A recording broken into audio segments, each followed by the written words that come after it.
Hi there, it's Ian here, and you're watching Grumpy Opinions, the show where I'm going to tell you all about what I think of films, TV shows, games, and life in general. Let's get on with the show. Hi there, folks. Happy New Year and a grand 2020 to all of you, and let's hope that it gives us all 2020 vision from here going onwards.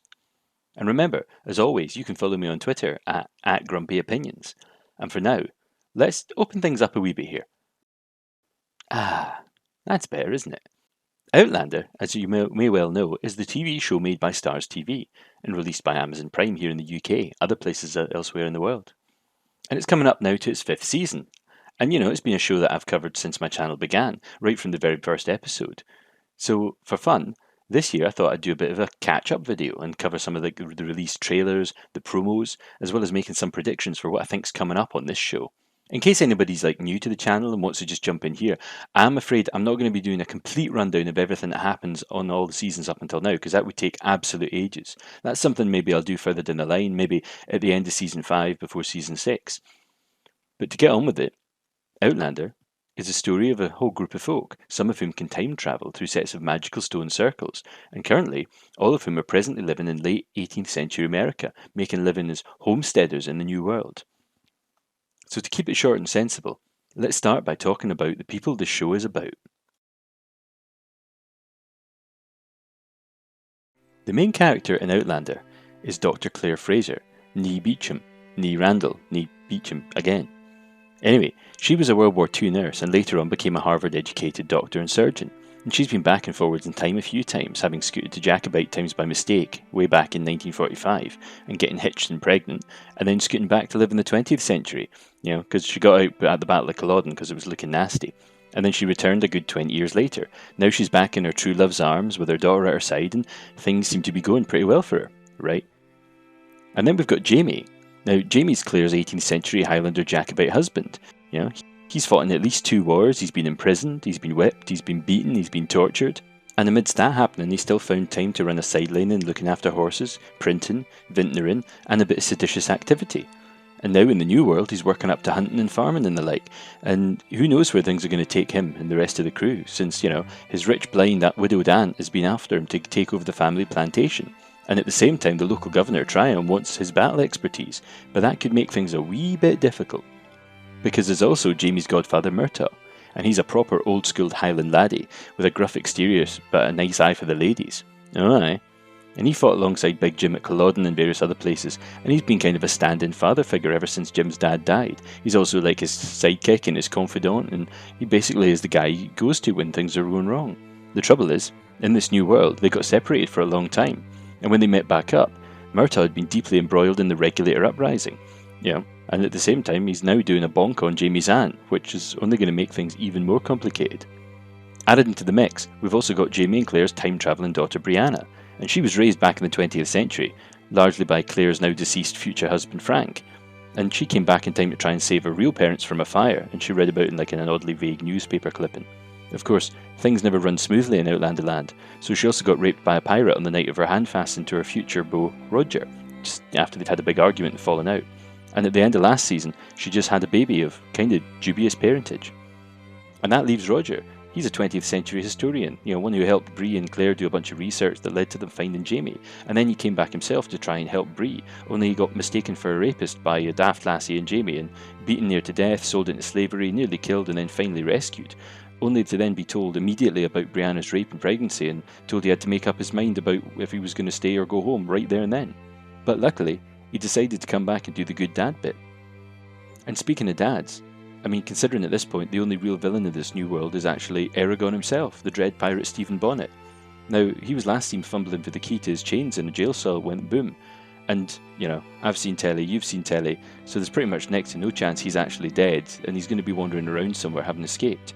And he's, quite literally, Brianna's baby daddy, even if he's now probably a bit burnt and crispy and things might have gone a wee bit V for vendetta for him. Of course, that's not absolutely everybody involved. There's loads of other side characters. There's Jamie's feisty nephew Ian, who decided it was a good idea to go off and live native with a bunch of mohawks. Stupid fucking white man. There's also Jamie's adoptive French son and his, minor regulator. He's called Fungus, and his wife Parsley, or something like that. And anyway, she's Jamie's daughter by his ex-marriage, okay, because just keep it on the family. And undoubtedly, we've got Lord John Grey who'll pop up to smoulder a bit, and he's like a gay rich officer and nobleman who has the hots for Jamie, but he's a good guy and is raising Jamie's illegitimate son as his own, because it's really complicated. And then there's Aunt Jocasta.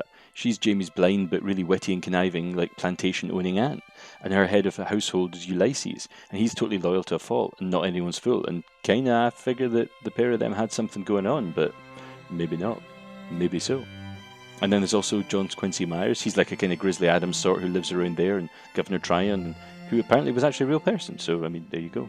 And I'm sure like loads of other familiar folk will pop up now and again, but personally, I'm going to be a wee bit sad if we don't at least get a cameo from the blacksmith's horny wife. How may I help you? The one who wanted Jamie to pop in and have a bite of her pie. Get a bit of your claymore, Jamie.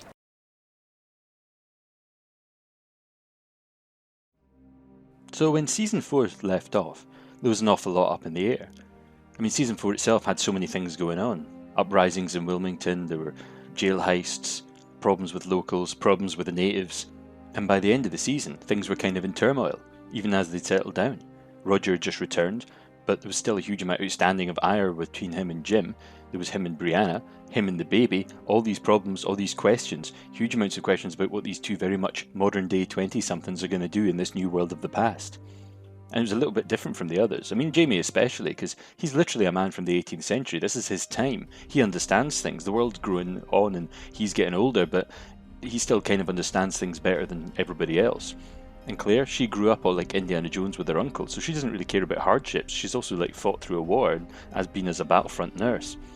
But Bree and Roger, I mean, they're wealthy 60s Bostonian town girl with an architecture degree and a minister's son from Inversnecky who reads history books and wears tweed. I mean, both of them have shown some gumption, but they're not really cut out for this past life malarkey, not as much as like the parents. And that could really be a big thing this season. Another thing going forwards, based on the end of Season 4, could be the whole Murtaugh and Jamie situation. You see, Mertz and Fungus had one idea about how things should be done, and they were getting really uppity with like guns blazing and action with the regulators.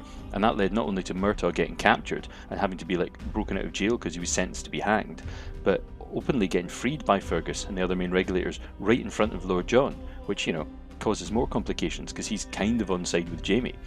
Meanwhile, Jamie's been inveigling himself with Tryon and the ruling elite, and he's even getting to the point when, at the final moment of Season 4, they were hiding Murtaugh in the back room while Tryon's men literally came in to commission Jamie to hunt him down and kill him. Which is more than a little bit awkward, if you know what I mean.